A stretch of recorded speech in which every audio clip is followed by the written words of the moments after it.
With all the talk around AI, we hope you'll enjoy this presentation, AI and Cybersecurity, Rethinking Risks, Reimagining Defenses. Chris Draper, PhD, PE, is a renowned leader and innovator with a unique focus on legal technology, privacy, security, and artificial intelligence governance. With nearly a decade of experience shaping the intersection of AI and law, he now guides organizations through tech transformations requiring safe AI augmentation strategies. Dr. Draper has played a pivotal role in shaping industry standards and best practices. He led the American Bar Association ODR Task Force subgroup focused on AI technology standards, contributed to the National Center for State Courts guidance on the responsible use of AI in court systems, and co-authored the widely adopted Technology Dependence Framework, which defines automation levels in online dispute resolution. A significant writer and thought leader, Dr. Draper has authored a number of key works on AI and legal frameworks. His recent release, Safe AI Basics, How to Practically Apply Basic Safety Principles to AI-Augmented Systems, debuted at #1 on Amazon for business infrastructure. Please join me in welcoming Dr. Chris Draper.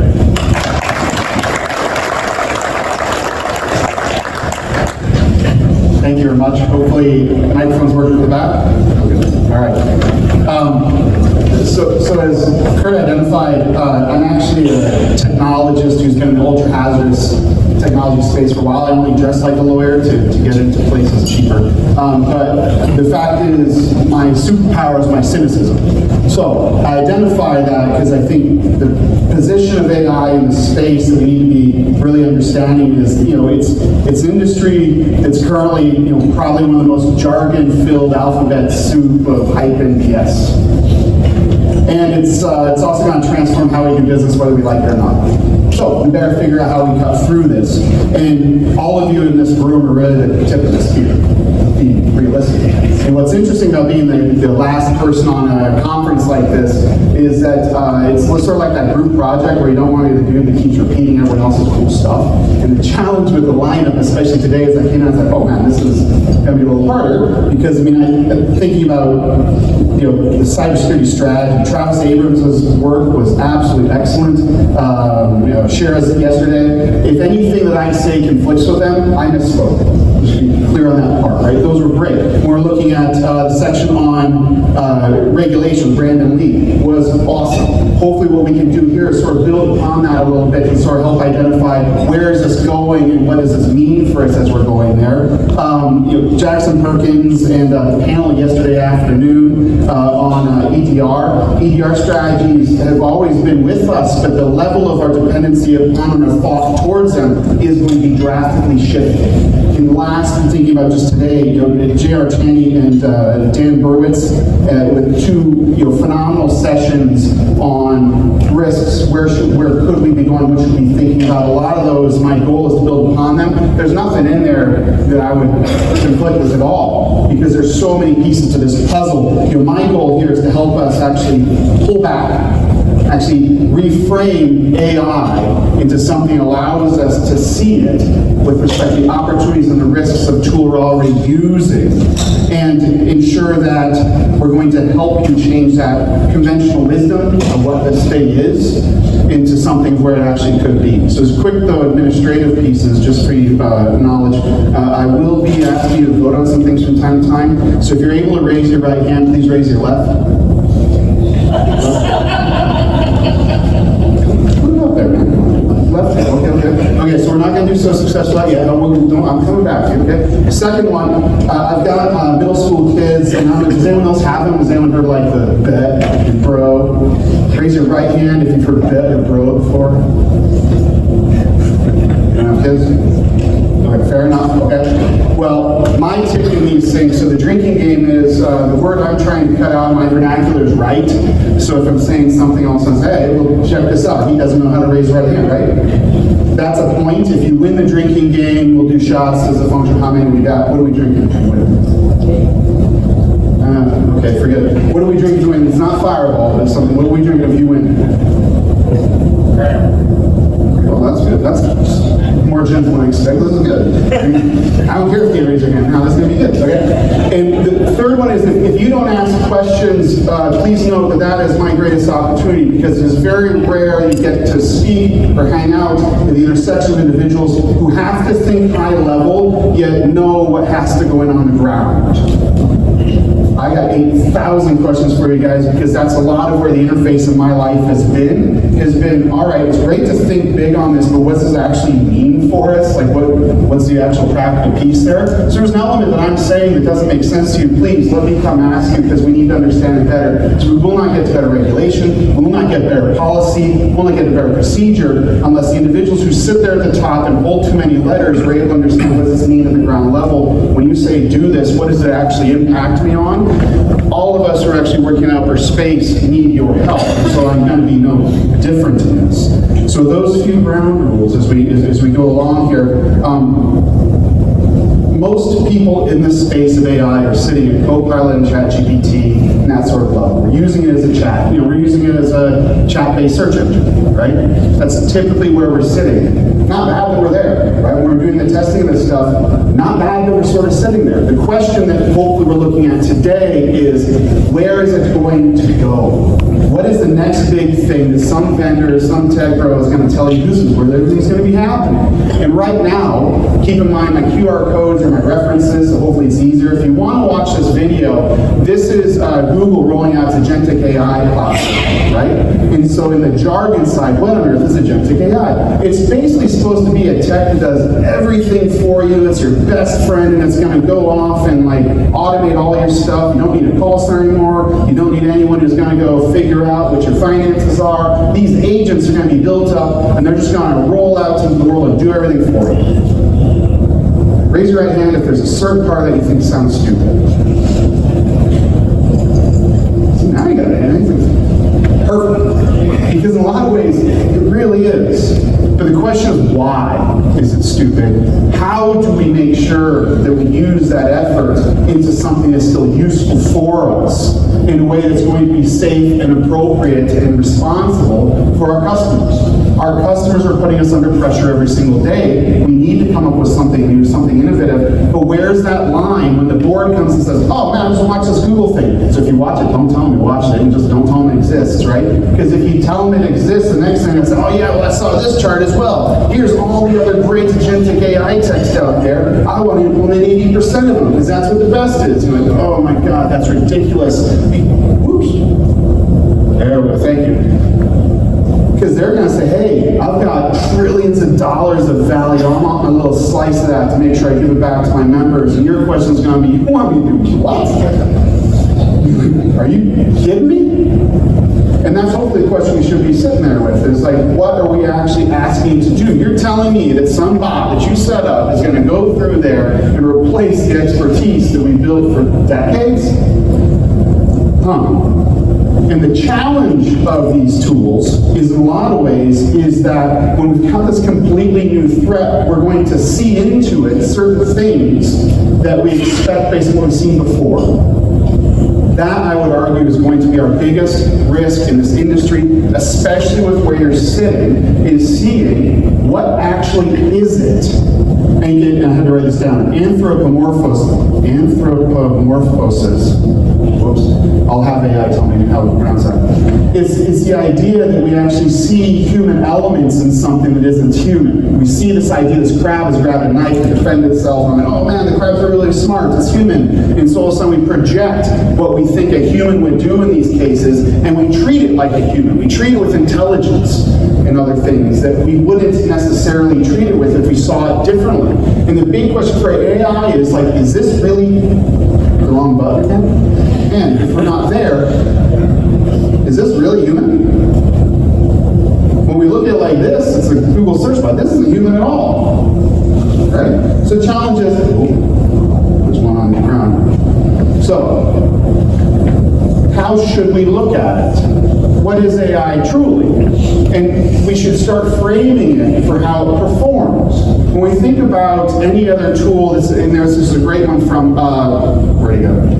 Oh, right there. We were speaking earlier about what is learning, right? What is learning? What is intelligence? That ability to learn, right? AI is really broken into two pieces. It's the first piece is a probabilistic model that says, hey, this is what I think I've got. So if you get a call out about a rock in the yard, it's either a rock or it's a dog named Rock. And then you have to figure out, well, I just figured out which one it is, and now I gotta go to a library of solutions and figure out what I'm gonna pull. I either pull a shovel or a leash. And if I'm gonna go try and solve a dog problem with a shovel, you probably got a broken system. Well, if I have a cheap model that's easy to build, I'm sort of like a kindergartner in a kindergarten, which actually is going to give you good answers on rockets that have a lot of pictures in them, but it's probably not going to actually help you know if I'm going to do something specific where I need a college-educated individual in a library. That's going to be different. What is the level of training I need for the model to get me to the right size library? That is going to be a very, very complex balance over time of what is the cost versus what you actually need this thing to do. We've got to be aware that these tools are always going to be more exoskeleton than product. They do not run on their own.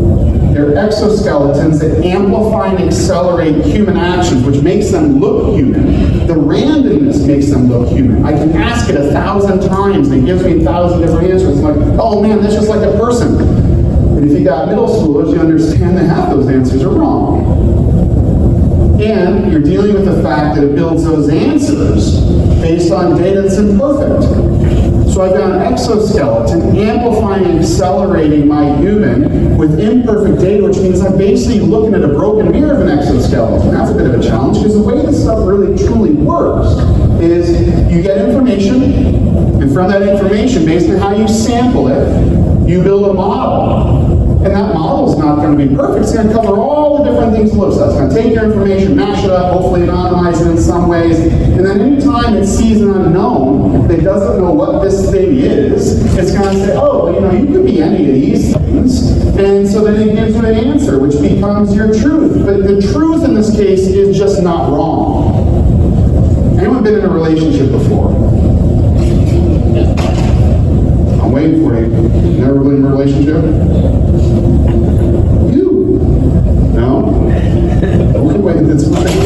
There you go, thank you. Okay, so if you've been in a relationship, of those who had their hands up before, I think you're probably positive that being not wrong is not the same as being right. Yeah, I wasn't wrong that this isn't one of the days that wasn't our anniversary. Okay, cool.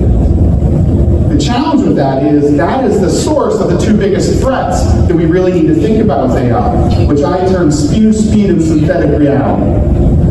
Spew seed is the ability for these tools to output something that we can trust because it's close enough to the point that we fall asleep. And then when we fall asleep, we're like, oh, well, the system says, well, this last one wasn't wrong. So then this next one is close enough to not wrong, and the next one's close enough to not wrong. That was the actual revolution deep seek we didn't pay attention to. It wasn't the fact that they lied about how much it cost. It didn't cost that little. And it wasn't the fact that it wasn't built in OpenAI. It was, even says it was early on, right? It's the fact that it opened up to the reality that synthetic truth is going to be one of our biggest threats. When the system goes and says, that wasn't wrong, therefore it's right for my next run, I'm going to be exponentially deviating from truth. What that means for us, everyone here is either the tip of the spear implementing the sensors, or the bosses who say these are the processes, and when you start implementing these tools, you got to think about the reality that even with a human on the loop, if I've got a vehicle running faster than my human, and it's making choices that are not wrong, by the time you figure out, whoa, this step, that thing's in crazy time. That's our trick, is our cybersecurity going to be aligned with the pace at which the tool can start generating threats? When we're looking at a lot of what we're talking about in AI, we're saying, how is the criminal going to get better? But your pressures most days are, how am I going to use these tools to increase service? And right now, you're 8 times more likely to have an insider create a breach than an outsider. And now, you're letting a technological insider in the system. safety, and again, this is where I say there's a lot of good pieces here, so I'm summarizing pieces. Nothing in here is contradictory to anything I've heard so far in these last 2 days. Thank you for inviting me. The fact is, safety is that iterative reduction in the probability or magnitude of a negative outcome. This shouldn't be new to anyone, because we watched here, if we're breaking down AI, we break it down the same way. We say, this is my system, based on my stakeholder interests, or the last system output of what it wants, what does it want, what could go back, what could go wrong. If I'm using AI in my organizations, I'm saying, what's my human process? That's a big part this morning, right? I can't automate what I don't know is supposed to do. If I just say, hey, here's more tech, you're like, well, what do you want the tech to do? Do you really want to let it figure it out? In AI, it can. So we need to treat it like anything else. We need to treat it like the actual access to depart from truth is higher. We need to take a look and say in our systems, what human process do I believe amplification or acceleration will improve? And then I need to look at the entire system again and say, okay, of all the goods and bads, how often am I going to go and find these things? This is where we use our frameworks again, our NIST pieces, to help us identify how can we reduce those issues. But the next piece is knowing, when am I done? Cybersecurity is always, again, just like safety, iterative process, but there's a certain point where if you keep going in half, you'll never get anywhere further, right? You're just going to be at the end. Where's that threshold that you're going to be legally defendable? And we'd argue, this is a chart that's taken, it's been adapted over the last 10 years. Originally it was introduced 10 years ago, has been used in a number of the works that I've written on, where we'd say, arguably, when you look at other ultra-hazardous technologies, where is my failure rate relative to my consequence, where this is fine, it's ethical, don't worry, or where is it like, boy, that's running, you need to shut that off now, that's ridiculous. And with these types of tools of our standard system analysis, with thresholds of when we know that we're good enough, even though we always want to be, we're economically viable, improving, we can now easily communicate where each of these ideas, someone comes to you and say, okay, no, that one's crazy, it's in the red, no, that one's in the green, sure, whatever, and where consultants love to live is a white space where everything's yellow, right? You ever get that report, it's 300 pages, you can't read it, and you're like, what's it say? It says pay us more, okay, cool. That's where all the consultants want to be. You want to be either in green or red, right? Oops, two for the ground. However, when we're looking at this standard, we know that, again, this is all the old hat stuff. So why on earth is this worth talking about? It's all the same old stuff. My argument is, the way we look at it and the way we need to frame it needs to be the same, because in truth, though, it is a fundamentally different threat. Remember back in the day, so when we're thinking about our work computer, we got sort of our wall around it. We're saying, okay, I've got all these different, I've got a bunch of things that could come in, and I just need to make sure I locked out the bad ones, right? And one of those really, really bad ones that's going to rot society is YouTube. Like, oh man, YouTube's going to be terrible, can't use it, and so they're like, nope, you're dangerous, I'm locked out. This is a digital sovereignty concept of security. It's what we've all been taught. It's how we think about it. We think about a threat that we know and say, okay, I've seen that one before, I'm stopping it, right? Apple with inappropriate porn is based on, is my hash appropriate? Is my hash the same as something that's on the list that's inappropriate? I changed one pixel, I've now defeated the system. That's a challenge with that. Now, we look at AI, it's another level. Because just like YouTube, if I firewall protect, YouTube's out, which maybe someone wants you to, because now almost all my corporate training's on it. City government's on it. YouTube was the beginning of the informational sovereignty problem. It is not the fact that the thing itself was bad, it was the application of it relative to stakeholder desires and the product you're delivering to them. If I want training to be delivered, awesome. YouTube's great. City government. I mean, how many of you, when city governments during COVID all went over into YouTube, or even now, right? I mean, how many cities couldn't actually get any of their city meetings, which are required to be public, out there?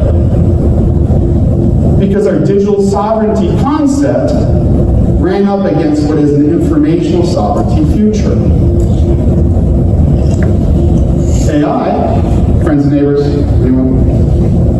No? Oh man, QR code if you want to watch it. AI, an agentic AI, you've now got a tool that we've optimized, It's awesome. It can go and like think about what you want done, and it'll go off and do it. And now you're just letting it roam free in your house until it steals your watch.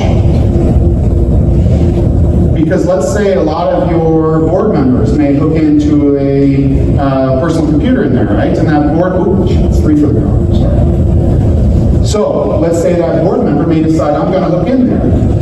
And it turns out that board member also saved their personal taxes in there. And it turns out that you want to let your agent go and do the financial summary of your co-op, and it's just like moving around all the places it's ended up. And it's like, oh, hey, this looks sort of, these look like financial numbers. I'll just ingest those too. And it turns out, okay, that looks sort of good. I'll throw that into it. Did we really think about if we let it roam through our house, what it's going to go find?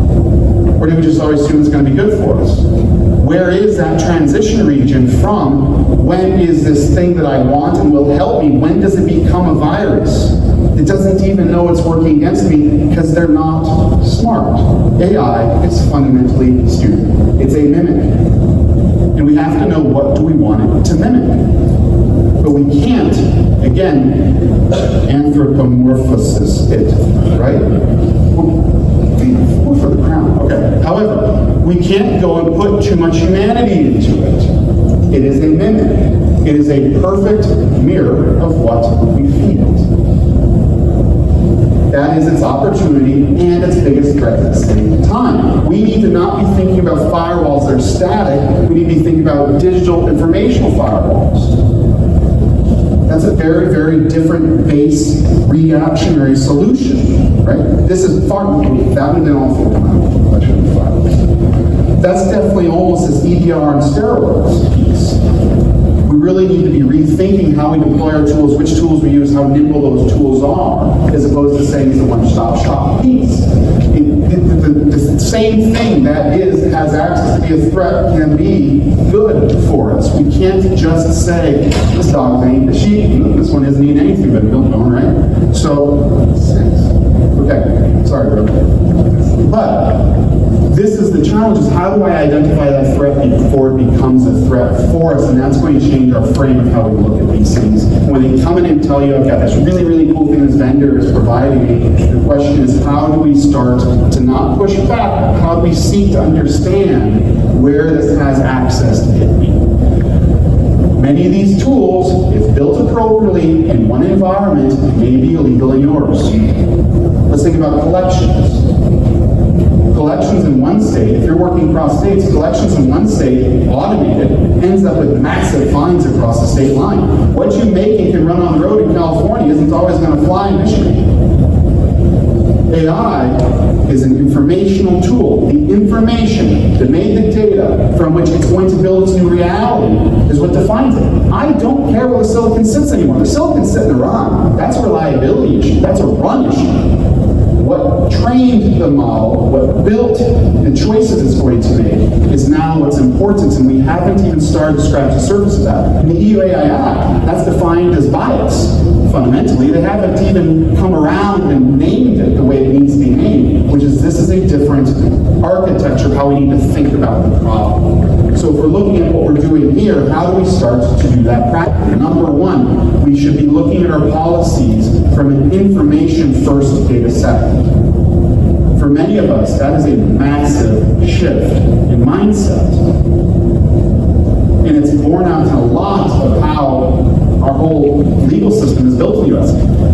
Data privacy, data ownership is a property right. No data is ownable, the data set is. The information now is our danger, which is reflective of the data set. But the sequence of importance is backwards now. That's our biggest threat, is can we pull back and rethink when we look at these tools, how we look at them, and we need to think information first. If we're thinking about safety for organizations, if you're on the board and this really cool vendor comes in, or someone else on your team is like, man, it'd be really great if I could implement this thing and cut 8 hours of my day. The next discussion is, well, what do you do the other 8? But now, we need to augment iteratively. We probably, this isn't anything new. Just because it's AI and they tell you, oh, you can do all these things, we need to still go and test narrowly and expand. This was one of the items that was identified yesterday. Test narrowly, expand. The challenge is how narrow can you keep it? How can we make sure when we implement it, we aren't accidentally implementing something that's far wider than we intended? And that requires us rethinking, what does the thing even do? From there, we need to, if we think about the next 5 steps while we're iterating intentionally and iteratively, small first, is do we actually need this product? How many times have we sat there in a cybersecurity environment and said, do I really need to keep all this stuff? We had a great talk earlier on PII and the laws protecting us and how we actually build a cybersecurity program that is going to make sure that we're not legally liable. But do I really need all this information about my community right now? Could I use it for something great someday? Maybe. But if it's released right now, do I really need this product that I've created? I'm not saying you do or don't. That needs to be the first question. We don't always think through when we go to the audits. We'll think about our audit. We had an equipment audit discussion yesterday. Do we think that same way about the information that's accessible from the data we're holding? At the same level. 2 is it can be human liable. How do we even do this? Some of them are going to say, I just spent all day ChatGPT in this thing. You know, your marketing department, maybe should audit them real quick. So what do we actually do? We're taking this great picture. Might be off OpenAI, whatever, who knows? But the question is, what is the shadow AI that's already in your organization? You didn't approve it. It's not in the policy. Did they go and take that spreadsheet and just upload it to ChatGPT to improve how it looks? Do we really know how things, there's plenty of companies that are out there, probably 70, 90% of America, that don't realize Becky was the only one doing ARs. You just fired her because she offended someone, and now you have no ability to bring in money. She's the only one that knows how to work the system. Do we truly know the human-centric model we're operating on right now, especially in our small businesses, which is the majority of America? What human is actually doing what function? We cannot responsibly implement AI unless we know what we're doing, which again, I know I'm echoing, sorry, this is part of being last.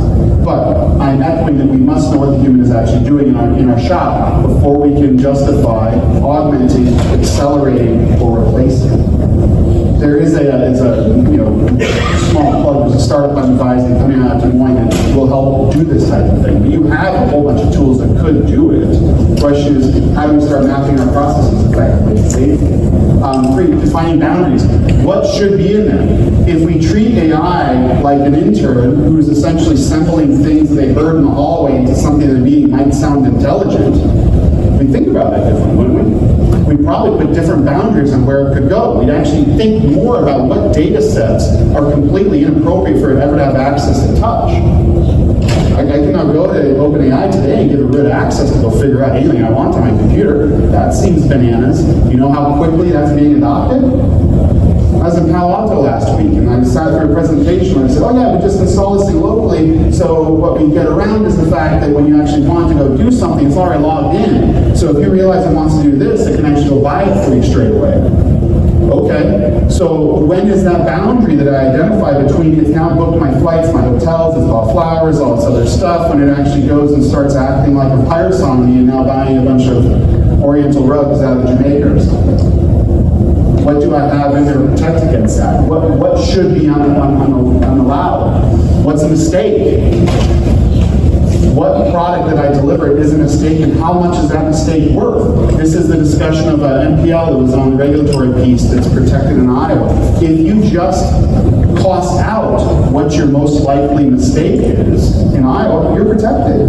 That's the beauty of that law. If you say, hey, every year we're going to take a look, and every year we're going to calculate what is our downside risk, fundamentally, you're now protected with indemnification. That's huge. And it's scaled as a function of the size of our small businesses in Iowa. It's a very, very smart move by a legislator. It's awesome. But that comes down to, do we actually know what our risks are? And for example, when we're using the other chart, the 10% rule. If you have a system in there that has a chance of failing 10% of the time, and it takes your lawyer less than an hour to fix it, we'd say, yep, that's ethical, cool. If it could fail 1 in 10, if it has a 1 in 10 chance of failing, it requires half a week on your lawyer to fix it, you better stop that thing now. But that's when you build these tools together. These are the types of things that can go into your policy, that can go into your board guidance, that They can help ensure that if someone says, did you think about this? Yeah, I did. You will always have a cybersecurity incident someday. This is not an if, it's a when. The challenge is, what is your residual risk when it happens? AI accelerates the rate you can. What is the threshold that's acceptable to you? A lot of our systems when you get in this are going to have at least a 1 in 10 failure rate. I was writing a bibliography and I thought, I'll give ChatGPT a try this thing. Sam Altman just told me that they fixed everything. There's no hallucinations. So this will be cool. So I asked, hey, what are the 50 latest references that are in this? Guess its error rate. How many out of 50 were wrong? 30? Raise your hand if you want higher than 30. Lower than 30. Oh, well, now we're all voting. So we got trends. Okay? 76% were wrong. 76 were made up. 76% out of 50. 38 were complete garbage. Just made up.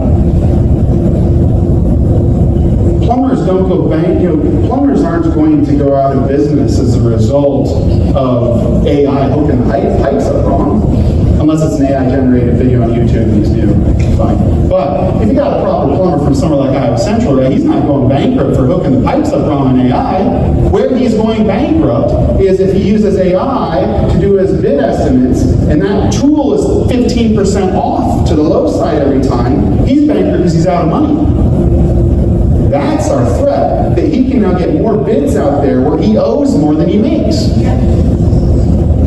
That's most of your actual threat.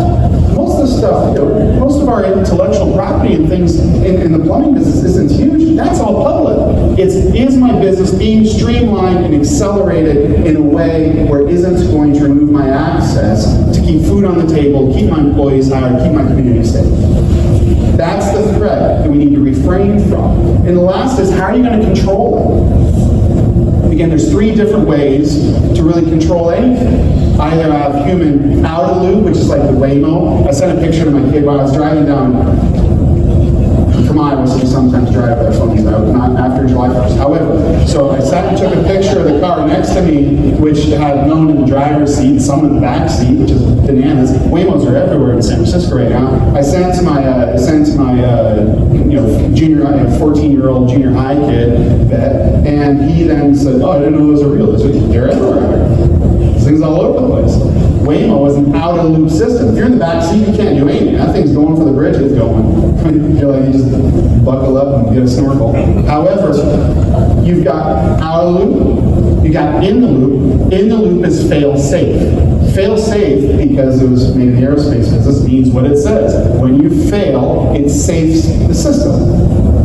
So, in the loop is, it cannot continue unless the human says yes, which means if the human says no, you're done, we're stopped, here we are, fail safe. Fail safe doesn't give you a whole lot of opportunity to improve. There's no automation there. It's just going to give you an option. It's like we're talking about the first draft of writing something. It gives the first draft, now I have to go rewrite the whole thing. If you like writing from scratch, that just slows your day down. If you like just tweaking sort of things, fine. All the platforms are protected from liability if they are a platform. And so if you look at the bottom of everything ChatGPT says, it says, by the way, hey, this is just a suggestion, you're in charge. It's saying, I'm a platform. I'm failing safe. You're in the loop. If you go forward with this, that's on you, buddy, and I'm protected by 230 protections. That's why they're all designed that way. But on the loop is how you now use it. Because my spew speed is such, I'll say this thing was right before, it'll be right again. On the loop is where you get the massive danger. And when we implement, that's typically what we need to be most afraid of as cybersecurity experts. Tesla is an on-the-loop system. Has everyone seen the new convertible mode? It came up in their lawsuit recently. So what you do is you put the car on 70, you let it run down the highway, and when it actually goes under a truck, it rips the whole top off. And then it'll stop after it realizes your hands aren't on the wheel anymore because the top is gone. But that's, it's non-loop convertible mode. They don't advertise, they just call it autopilot. But that's non-loop system. On-loop systems are exceedingly valuable if we know our process, know the information we're protecting, how we want to run it. They're unbelievably dangerous for fundamental humans because the spew speed allows us to develop a synthetic reality that will lull us to sleep and have access to this boat. But on the plus side, if we can frame what the tool is as it actually is, and not anthropomorphize it, then we can now identify what are smart ways to roll this thing out, what are the boundaries should we be putting on it, how should we be controlling it, if we can ensure that the human in these safety critical regions is able to stay on top of the tool, well, now we're off to the races. And that's a good place to be. The opportunities are massive. And even if they aren't, coming anyway. And the role of everyone in here is to protect our communities with safe, responsible, economically viable solutions. They're going to allow all of us to increase prosperity in all the communities of the backbone of our state and our region. So I'm hugely excited. If you don't have questions, I got 1,000 for you. So keep that in mind. If you got to think of one, did you keep track of 5? It's afternoon, too. Great. Questions, thoughts, concerns?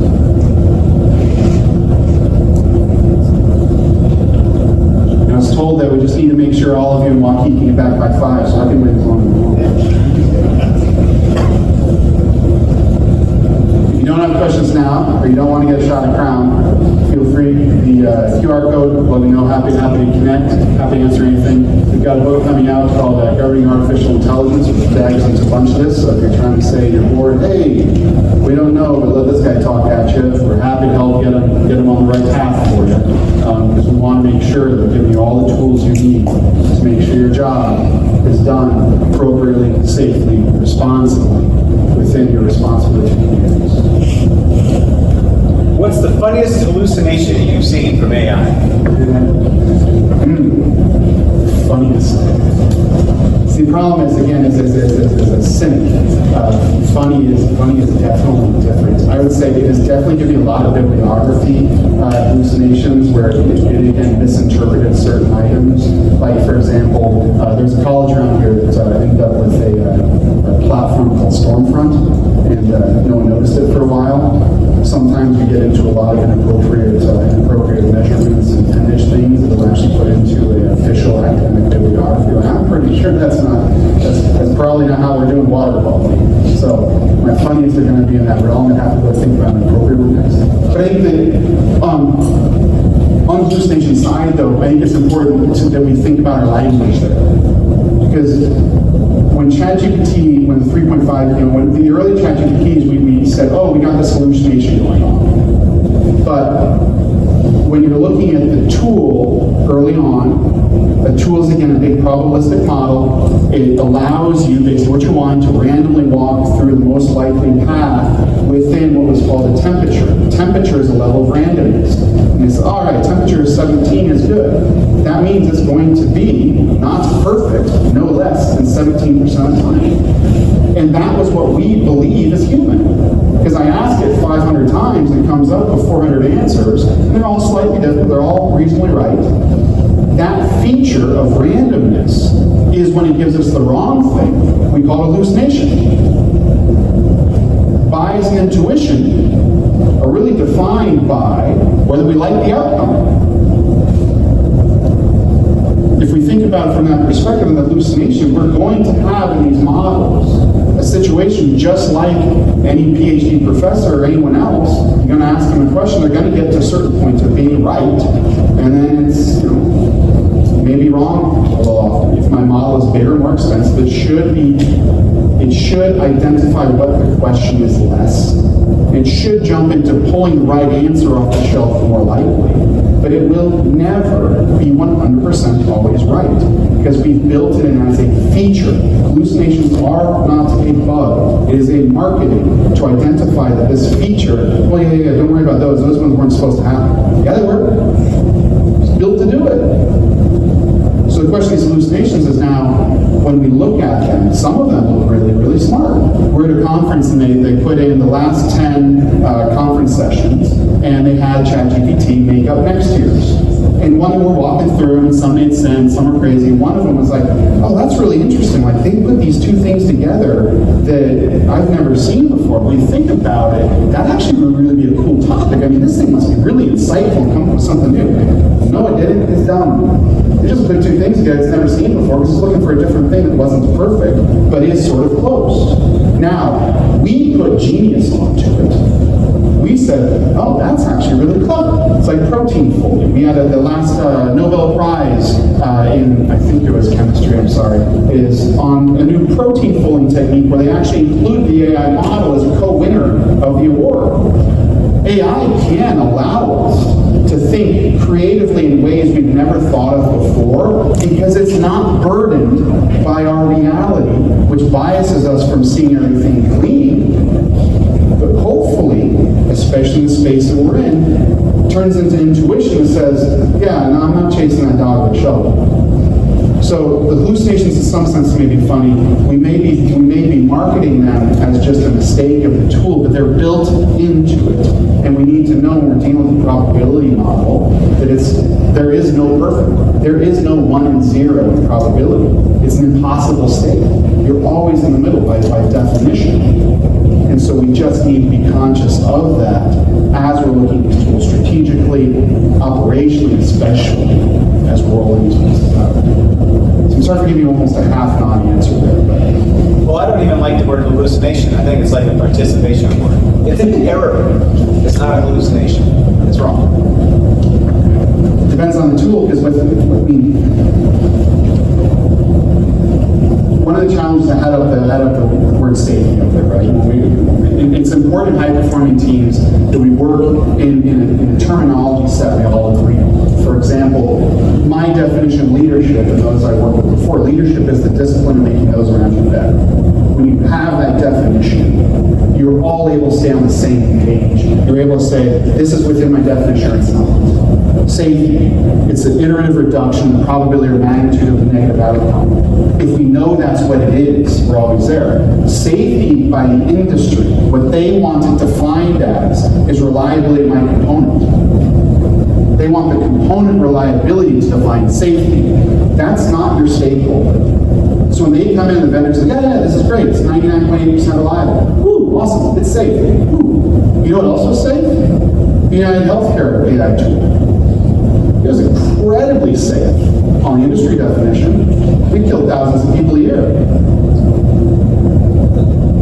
So if you want to go to bat in court and say, my system is safe because even though thousands of people died, it was reliable.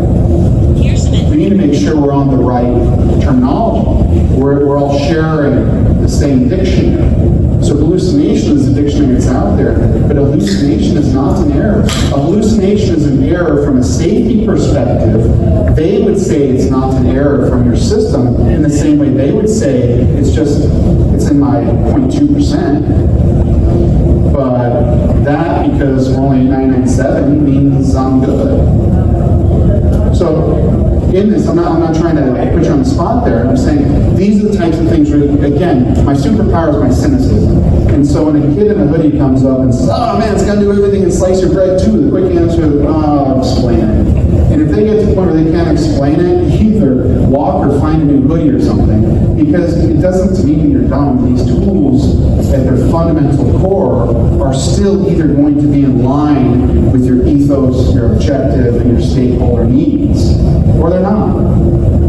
Just because everyone's on the bandwagon doesn't mean we need to. It doesn't mean there aren't great opportunities in there. It does mean let's make sure you're using the right place. Data cleaning for AI, I don't know. For example, I was working with a company, they lost $2.4 billion in the month of June. Now, we thought that was really odd because they hadn't even made $2.4 billion in the last 10 years, so we thought something might be off here. But it turns out that what they did was, as a commodity business, they had actually sold something at 20.5 cents, and they bought it for $2,045. Now, that's a decimal point error, and AI could probably find that decimal point error quicker than me, if in that case it would be. Their fundamental problem is what we see in all of these, is the data underlaying that creates information must be right, or not right is accelerated away from truth at breakneck pace. Breakneck pace is faster under AI. The challenge there in that case was, you should have fixed the decimal, man. Like, this isn't hard. It's 20.45, and it's sold at 20.5. Now I'm making a good bit of money that month. But those are the types of things that AI could find. If you ask it to fix it, it's going to go through and say, okay, well, how close is 2045 and everything else? Well, maybe the answer is the other side is wrong. So maybe it turns out we made $50 billion in June instead, and I go change that thing. The correct outcome relative to the boundary of the model, but that should be, if we look at it, some logic hallucination. So what is its use case? We just need to be very, very careful, is who's going to spot that was a decimal, dude, versus my whole system is wrong. With AI, again, you're letting John Hamm walk through your expensive house and figure out what it wants to manage and what it wants to fix for you. Right now, I'm not saying it isn't there, but the level of work to make sure it's there safely, reliably, responsibly for your stakeholder interests is a heck of a lot more time that must be on that proposal sheet than most people are putting. This isn't call up Google and 5 minutes later it's on. It's a 6 months to 2 year project to make sure we're ready, depending on the level of risk in the system, depending on risk acceptability, relative to your board, to your local laws, collections. If you get collections wrong in an automated manner, you might be getting bought out by Verizon. I didn't say right there. It's 6. I wanted to. Told if you wait 30 seconds on anything, someone will say something. Well, how can organizations that move slow get ahead of this thing that's moving really fast?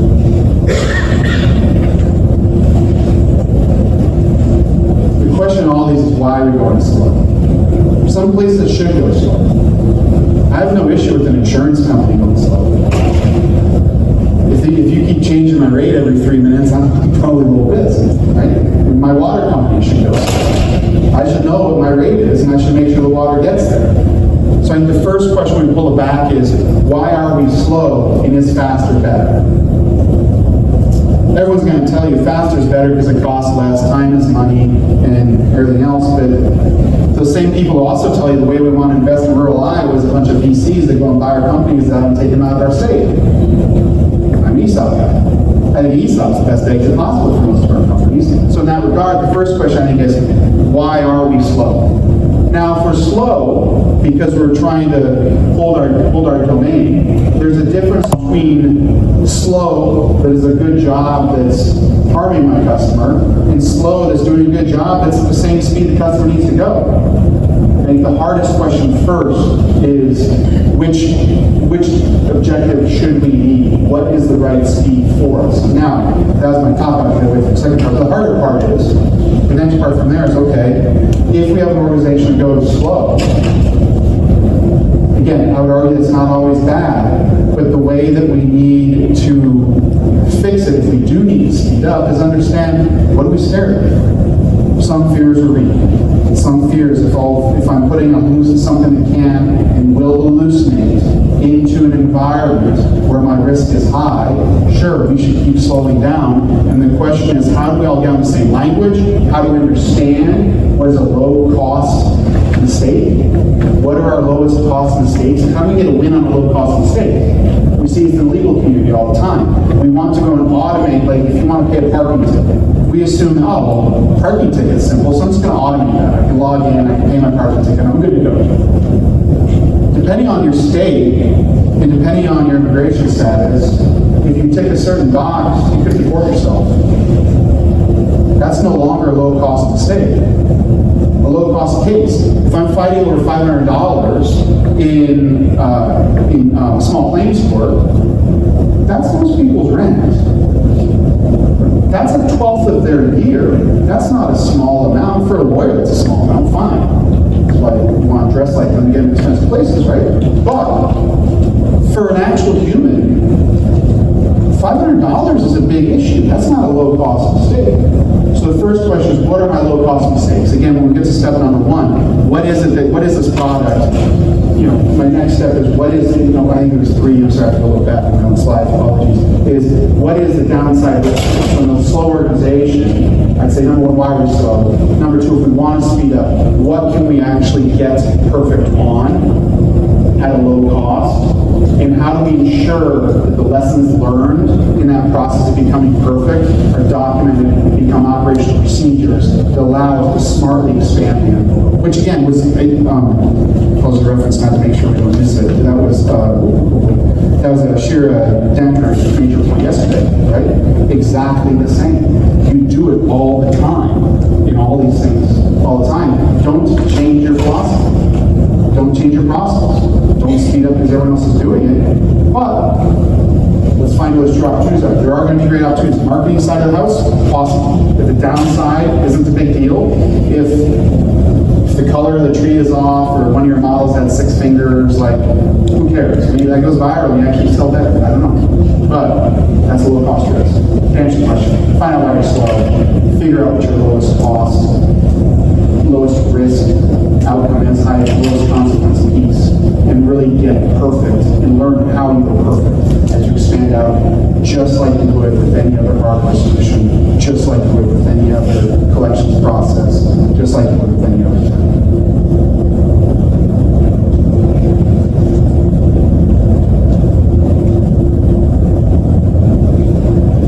When it comes to out of the loop versus on the loop and in the loop, right? I get out of the loop here, out of the loop, right? No human involved in the process. Human involved in the process and code on the loop and in the loop, right? So how do you keep on the in the loop versus on the loop, or is that just a knowledge piece, versus the human involved in this process, they just are cognizant that AI is by design, kind of just throwing stuff at the wall there, and maybe it's making mistakes and you should be aware of these things, or is it actually building in, the automated process does not run unless a human is stopping it, or that kind of. Yeah, let me see if I'm repeating the question back to make sure I'm clear what you're asking. So the question, if I heard it correctly, what I heard was, how do you build an on-the-loop and in-the-loop system? What are the differences in them? And how do you ensure that the in-the-loop system or on-the-loop system provide a level of protection that you intended when you use them as a strategy? Right, yeah. How do you avoid I would think, Elon was looking at the situation of the Tesla vehicle. It's well, person's not in the back seat or the driver's seat. So, they're in control. But in actuality, the person is, playing with the phone or, falling asleep or something like that. And, we had that situation. So, it's difference there is how humans treated their role in the process. So that's kind of, or I suppose they could have Tesla could build in that beeps at you every 30 seconds and push a button on the steering wheel to confirm that you were I'm still awake, keep driving for me. So Tesla, their solution, 2 pieces. The current solution is it senses whether or not your hands are on the wheel, which is what then ended up with those things on your hand. We can fill a bunch of quarters into a socket that sits on the wheel for you. So we found a way around that. Their original solution was, we're going to kill people, so we're going to actually give them big payouts for confidentiality. So when they first started and chose not to put in LiDAR was not chosen as an ego thing. It wasn't chosen as some type of marker. Every other tool uses LiDAR. In Tesla, if you haven't seen the video, it will run through a painted wall and lightly kind of right? And that's a terrible design decision. But the original philosophy for dealing with this, we'll just pay these guys off until enough of them are dead and it won't matter, it's secret, and no one's going to care because we're now embedded. That was the original strategy. The second piece, though, of what you're talking about now, some of these tools, what do we do? And in the driving space, we do have a lot of tools that are sensing, is there active engagement? And the trick to it from a cybersecurity perspective in our worlds is, what is that item that's going to force the person back in? What's going to force them back out? In the loop system, we just don't let it keep going. For example, Gmail. Gmail's running AI all day, and it's going to set and propose the finishes your sentence for you. Just like Word, there's AI in all these things. And it's going to sit there and say, hey, here's what I suggest, but it won't put it in there until you say yes. That's an in-the-loop system. It will not keep going unless you request it to do it. And when you're dealing with how do I stay in the loop system, almost all of these start in the loop, and they stay in the loop as long as you don't allow for that to automate beyond. For the on the loop and how do we fix those problems, yes, there's going to be a bunch of strategy. Anything that sparks our head back into a review process, into an audit process, in an unbiased manner is the important part. Because an audit where I'm not paying attention anymore, that's when we're sleeping in an on-loop system. When the credit card statements keep coming and accounting's like, well, the credit cards are always right, I'm not going to check them anymore. That's how somebody just charged $110,000 to some places they shouldn't have been. What's the on-the-loop system that snaps them out of that automated process? The credit card's going to automatically join your bank account, no big deal. In rural Iowa, you see this all the time, treasurers, right? How much embezzlement is in treasurers? A lot of that's because our on-the-loop system of checking mechanisms isn't necessarily there.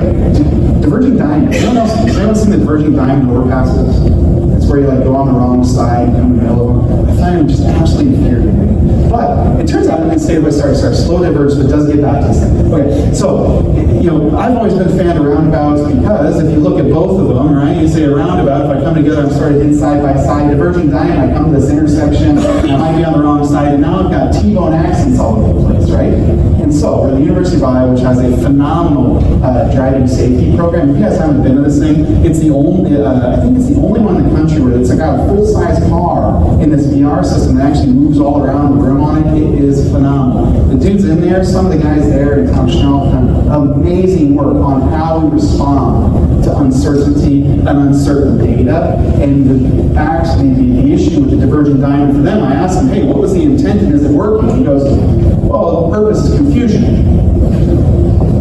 What? Because when you're confused, you'll stop and slow down.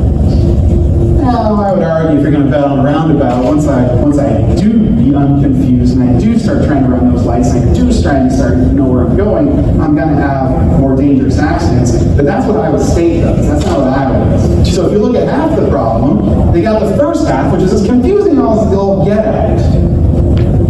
That's the challenge in our on-the-loop systems.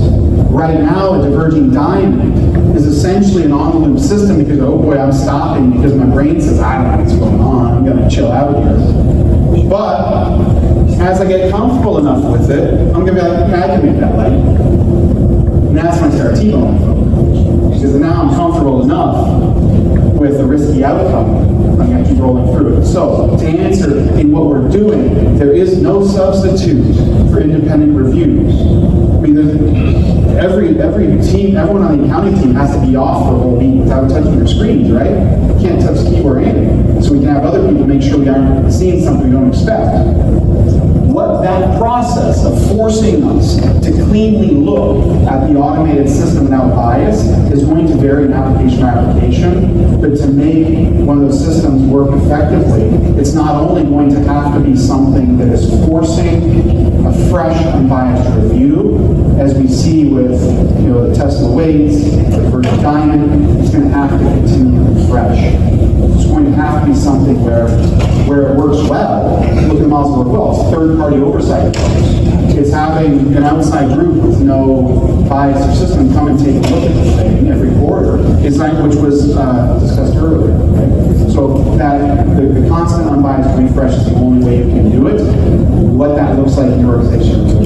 Okay, one hand up here, and he's about to show you. I'm not ready to what was saying, guys. I'm sorry. Could you have one question? Well, the thing I was going to say is Tesla legally says that they are SAP level 2 classified self-driving, so they have to be supervised. They cannot be fully self-driving. And did you see that video of the Waco in San Francisco? Well, which one? I mean, the one where he's like going around in circles. He's just going in circles. Yeah. He had to call customer support. And I found that funny from the cybersecurity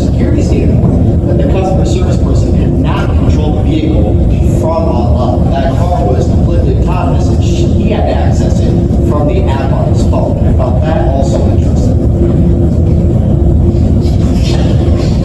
On some levels, we can sit down and look at, hey, that's completely dynamics. But the challenge of all of us in this room is, what was the threat we're protecting against? What was the best available solution for our majority of uses, knowing that we have to be ready for that edge case? So you're sitting in the back of that Jaguar running in circles in the parking lot, what's the result? You can't see that one in a million, hopefully. On the Tesla side, I agree with you. They did legally revise down to 2. They kept claiming to be a 3.4 when they were the best at 2.5, but fundamentally just all fraud. So, potato, fraud, market, who knows? But I agree with you that they are level 2, which is barely above the driver's lane change. Fundamentally, that's a system.